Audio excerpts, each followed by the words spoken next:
माधव विश्राम कर रहे हैं, जगाना उचित नहीं होगा।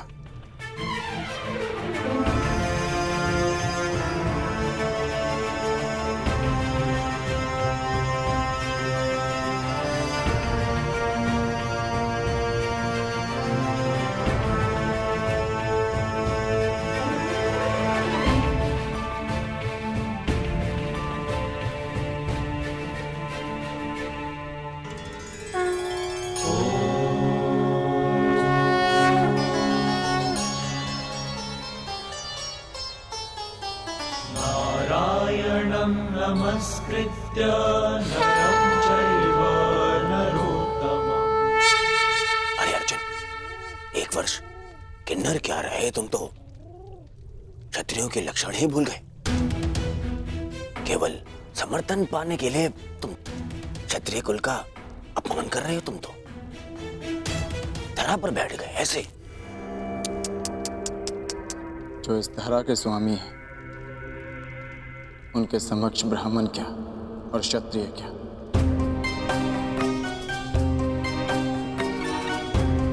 ना मैं इस समय क्षत्रिय हूं और ना ही मेरे मन में समर्थन का लोभ।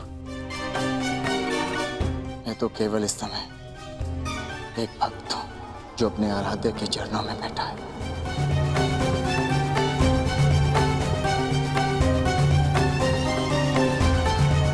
बैठो बैठो।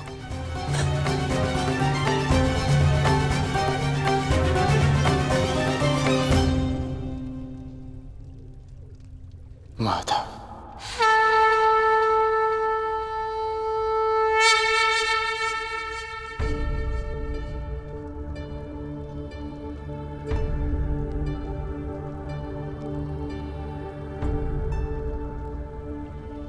कब आए पार्थ?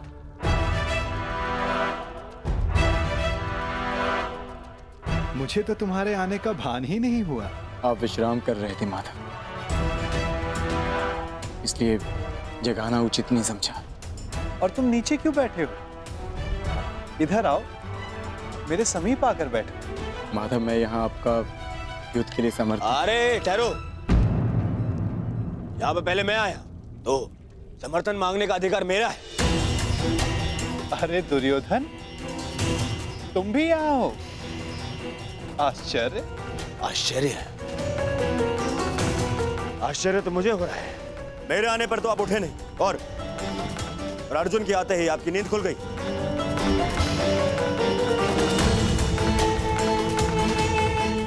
वासुदेव, मैं यहाँ अर्जुन से पूर्व उपस्थित हुआ हूं, इसलिए समर्थन मांगने का अधिकार पहले मुझे मिलना चाहिए।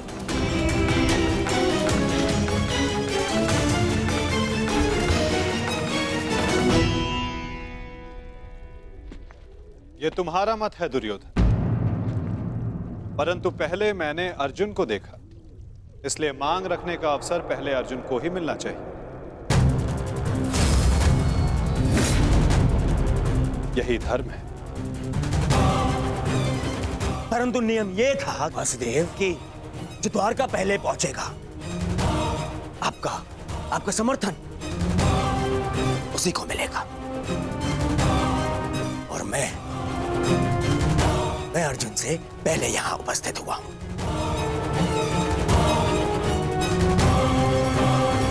कदाचित तुमने नियम ठीक से नहीं सुना था दुर्योधन।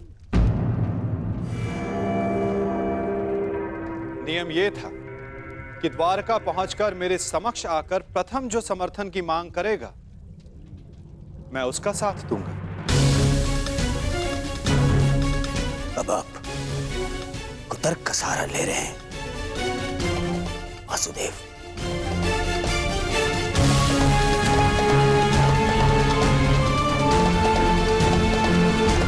जानता था मैं कि आप पक्षपात अवश्य करेंगे। आरोप मत लगाओ माधव पर।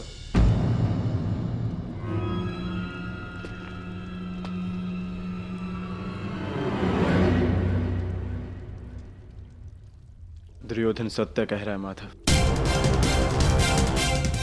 मुझसे पूर्व ये यहाँ उपस्थित था।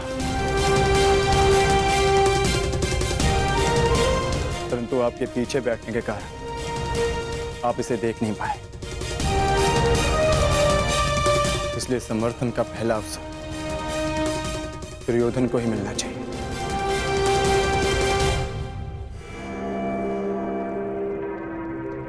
कुछ समझ में आया दुर्योधन? कुछ मांगने के लिए अहंकार नहीं, विनम्रता होनी चाहिए।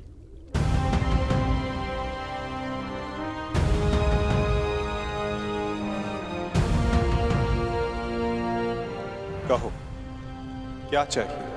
मैं चाहता हूं कि आने वाले महायुद्ध में द्वारका हम कौरवों का समर्थन करें विनम्रता से।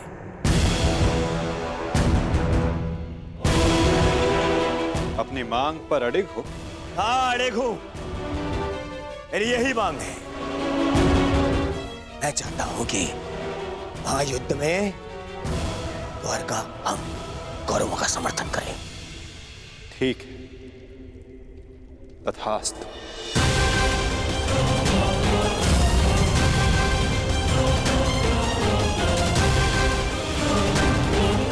परंतु तुम्हारे इस वचन ने मुझे बहुत बड़ी उलझन में डाल दिया है दुर्योधन। अब मुझे हस्तिनापुर के साथ साथ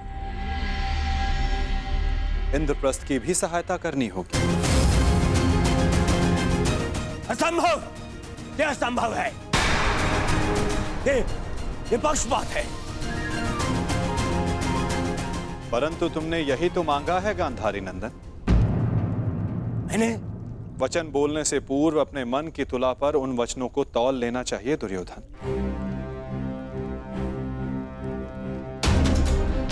तुमने कहा कि कौरवों को द्वारका का समर्थन मिलना चाहिए। अपने द्वेष के कारण तुमने पांडवों को सदा भिन्न माना।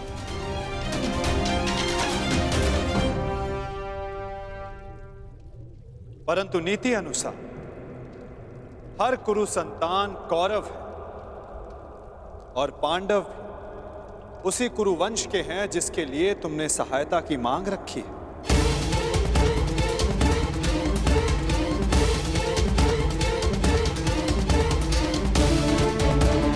इसलिए मुझे अपना समर्थन दोनों पक्षों में बांटना होगा।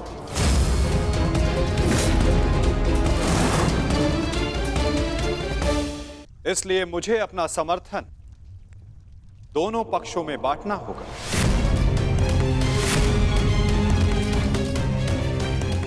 क्या करूं? पक्षपाती होना मेरे स्वभाव में जो नहीं। पक्षपात तो कर ही रहे हैं आप।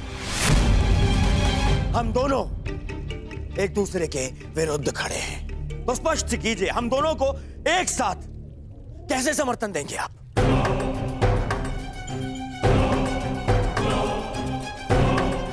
ये भी आपका कोई छल है?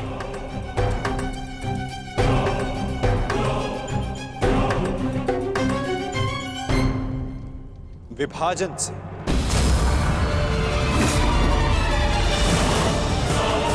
पहली बार युद्ध को टालने के लिए मैंने विभाजन का सहारा लिया था और इस बार युद्ध में सम्मिलित होने के लिए विभाजन करूंगा।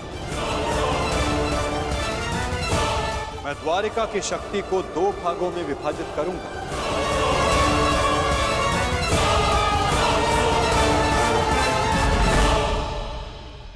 एक ओर होगी मेरी शक्तिशाली नारायणी सेना जो कभी पराजित नहीं हुई।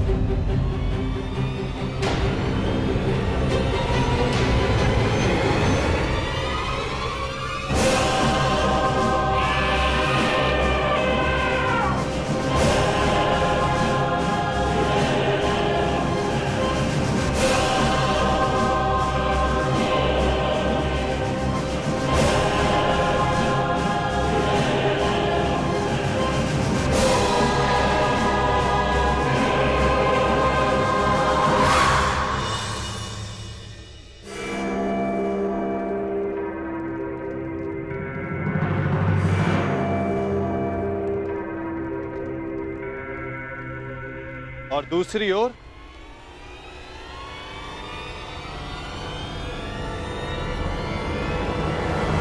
केवल मैं।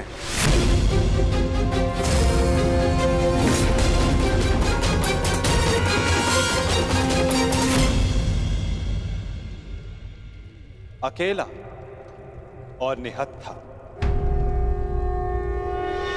मैं वचन देता हूं, किसी भी परिस्थिति में मैं इस युद्ध में अस्त्र नहीं उठाऊंगा।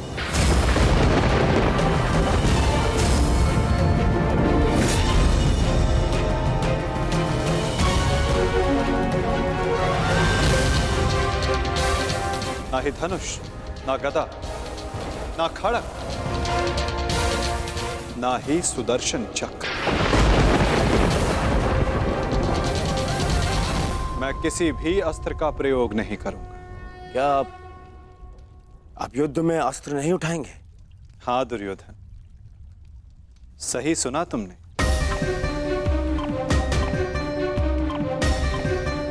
मैंने निर्णय ले लिया है कि मुझे क्या चाहिए।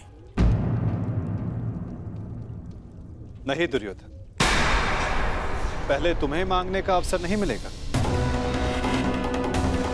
क्या?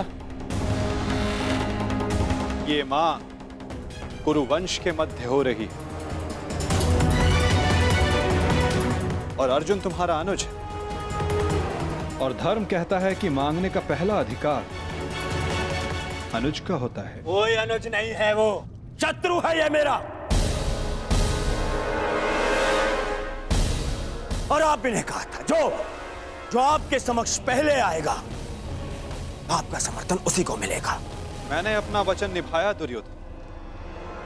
तुमने कुरुवंश को समर्थन देने की मांग की और कुरुवंश के लिए मैंने अपनी शक्ति को 2 भागों में विभाजित किया। अब विषय नीति का है दुर्योधन, और नीति के अनुसार प्रथम मांगने का अधिकार अर्जुन को है। यदि बात नीति की है तो इस अर्जुन का यहां आना ही नीति सम्मत नहीं है। किसी राज्य का राजा नहीं है वो। राजा तो तुम भी नहीं हो युवराज दुर्योधन। परंतु मैं अपने पिता महाराज धृतराष्ट्र का प्रतिनिधित्व करता हूं। और मैं अपने ज्येष्ठ भ्राता महाराज युधिष्ठिर का प्रतिनिधित्व करता हूं। राजा है? कैसा राजा? 13 वर्ष पूर्व उनसे उनका सिंहासन छिन चुका है, और वही सिंहासन उन्हें मिले, इसलिए ये युद्ध हो रहा है। तो यदि तुमने राज्य लौटा दिया होता तो ये युद्ध कभी नहीं होता। यदि अज्ञातवास पूर्ण किया होता तो राज्य अवश्य लौटा देता। दुर्योधन!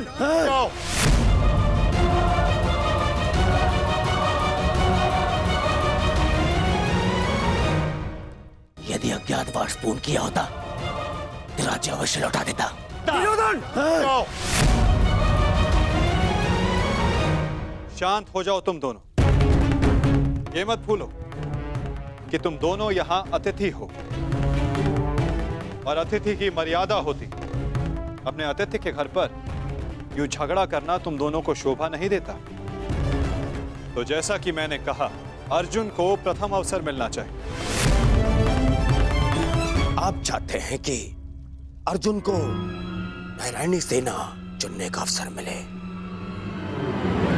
मुझे क्या चाहिए इसका निर्णय तुम मत लो दुर्योधन। माधव, आप अस्त्र उठाएं या ना उठाएं, मुझे मेरे पक्ष में केवल आप चाहिए। मुझे नारायणी सेना से कोई मोह नहीं। यदि नारायण मेरे साथ है तो मेरे लिए पर्याप्त है। मुझे आपकी सेना का नहीं, आपका समर्थन चाहिए।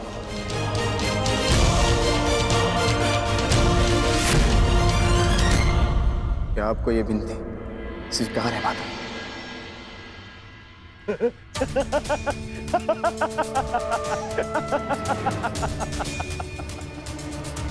अब समझा मैं। यदि 12 वर्ष के वनवास ने तुम्हारा क्षत्रिय गुण ही नहीं, तुम्हारी बुद्धि भी हर लिए। मूर्ख। स्वयं मेरे गले में विजयश्री की माला पहना दी तुमने। तुमने तो स्वयं अपनी पराजय का मार्ग चुन लिया। इतनी विशाल शक्तिशाली अपराजय सेना को ठुकराकर, और तुमने चुना निहत्थे कृष्ण को, जो अब कदाचित स्वयं की रक्षा भी नहीं कर पाएगा युद्ध में। दिख रहा है मुझे कि कैसे तुम पांचों पांडवों के शवों पर अट्ठास मारकर उत्सव मना रहा हूं मैं।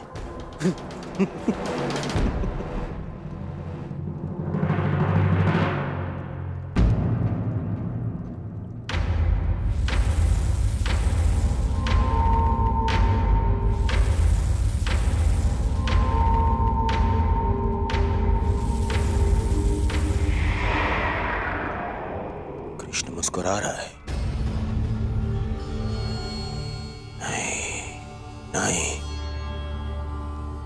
कुछ तो छल है। अब समझा। नारायणी सेना मुझे दे दी, जबकि उसके स्वामी तो आप स्वयं हैं। वो अपने ही स्वामी पर प्रहार कैसे करेगी? उल्टा वो तो हमारी ही सेना को हानि पहुंचाएगी। नहीं, ये छल है ये। नहीं दुर्योधन, यदि ऐसा होता तो मैं पहले ही तुम में से किसी एक को पूर्ण समर्थन दे चुका होता। पक्षपात ना हो, इसलिए मैंने अपनी शक्ति को 2 भागों में विभाजित किया है। परंतु क्या है ना वासुदेव, मुझे संदेह है कि आपकी ये सेना मेरा आदेश नहीं मानेगी। अवश्य मानेगी।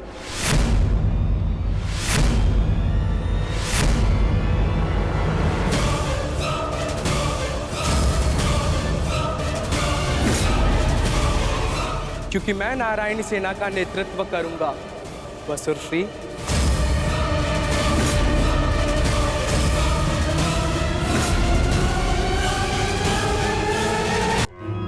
इसलिए मैंने अपनी शक्ति को 2 भागों में विभाजित किया है। परंतु क्या है ना वासुदेव, मुझे संदेह है कि आपकी ये सेना मेरा आदेश नहीं मानेगी। अवश्य मानेगी।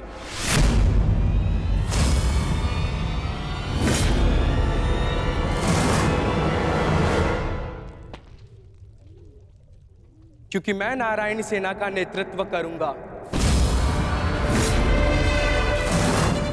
मैं हस्तिनापुर की ओर से युद्ध में भाग लूंगा और नारायणी सेना का सेनापति बनकर निर्देश दूंगा। अब कोई छल नहीं कर पाएगा और ना ही कोई विद्रोह।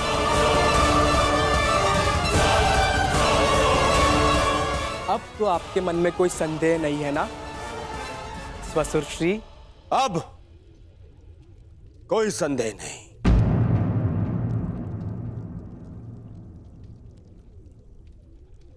ये विभाजन मुझे स्वीकार है।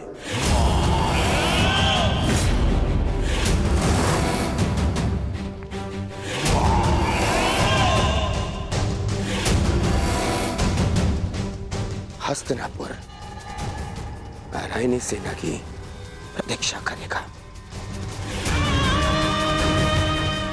अब मुझे आज्ञा दीजिए। बहुत कार्य शेष है, तैयारियां करनी है। विनम्रता से।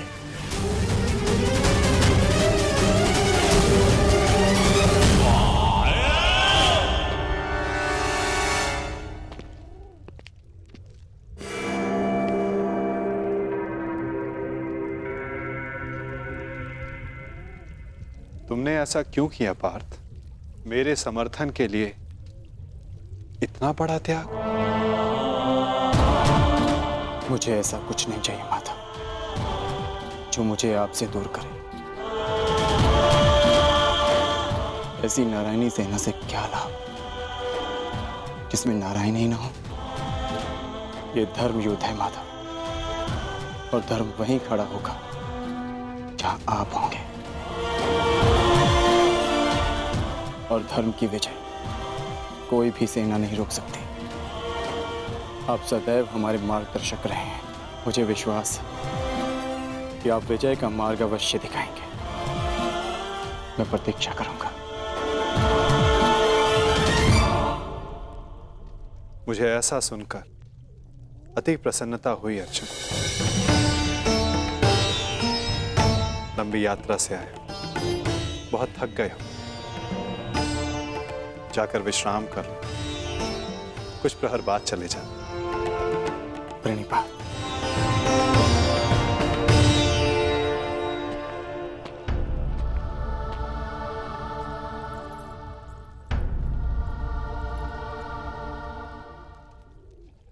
मुझे क्षमा कर दीजिए पिताश्री।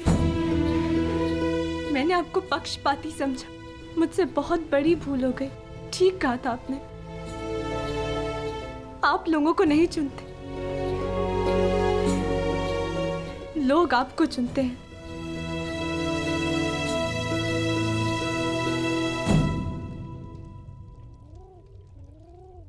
हमारा भविष्य हमारे चुनावों का ही परिणाम होता है पुत्री। जीवन में किस मोड़ पर हम क्या निर्णय चुनते हैं, उससे सिद्ध होता है कि हमें हमारा लक्ष्य मिलेगा या नहीं। परंतु क्या होगा पिताश्री? मैं ऐसा क्या करूं जिससे मेरे पति और मेरे पिता सुरक्षित रहे? कर्म करो लक्ष्मण, फल की चिंता ना करो। तुम्हारे पिता और सांब को उनके कर्मों का फल मिलेगा और अर्जुन को अपने कर्मों का।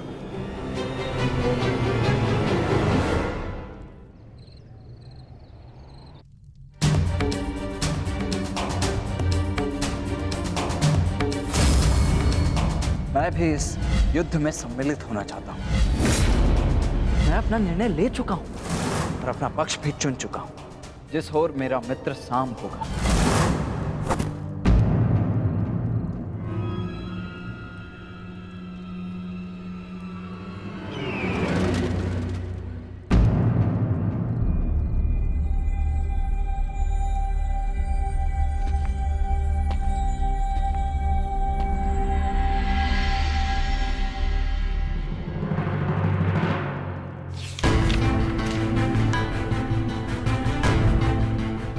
अंगराज, युवराज दुर्योधन द्वारका से हस्तिनापुर लौट रहे हैं और सूचना ये है कि नारायणी सेना दुर्योधन के पक्ष में आ गई है और कृष्ण अर्जुन के पक्ष में है। अंगराज, तुम शीघ्र हस्तिनापुर लौटो। युद्ध हस्तिनापुर की सीमा पर है। गांधार राज शकुनी।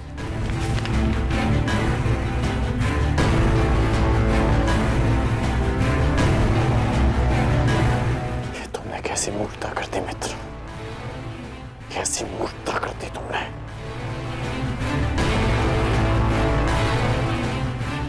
मुझे अभी द्वारका के लिए प्रस्थान करना होगा।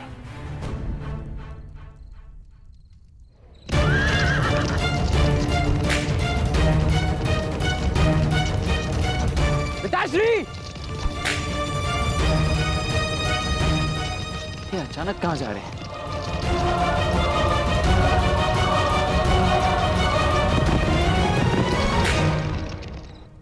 मां?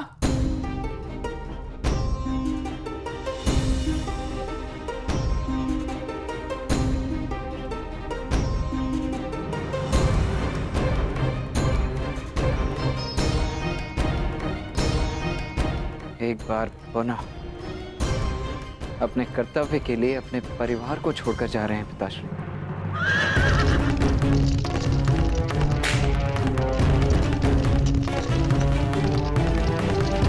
विश्वास नहीं होता। अर्जुन इतना बड़ा मूर्ख है। इतनी सरलता से मुझे नारायणी सेना दे दी। हाँ?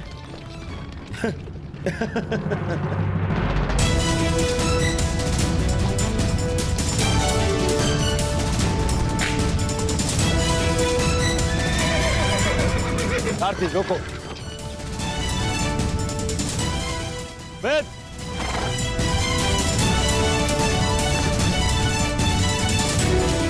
अच्छा हुआ तो मुझे यही मिल गए। मैं सोच ही रहा था कि सबसे पहले ये शुभ समाचार मैं तुम्हें ही दूं।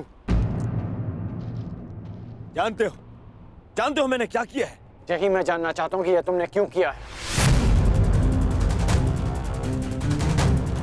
प्रतीत होता है कि तुम्हें सूचना पहले ही मिल गई है, परंतु तुम दुखी क्यों? तुम्हें तो प्रसन्न होना चाहिए। मुझे नारायणी सेना मिली है। नारायण के बिना तुम्हें नारायणी सेना मिल गई है। मैंने तुमसे कहा था कि तुम्हें अर्जुन से पूर्व द्वारका पहुंचना।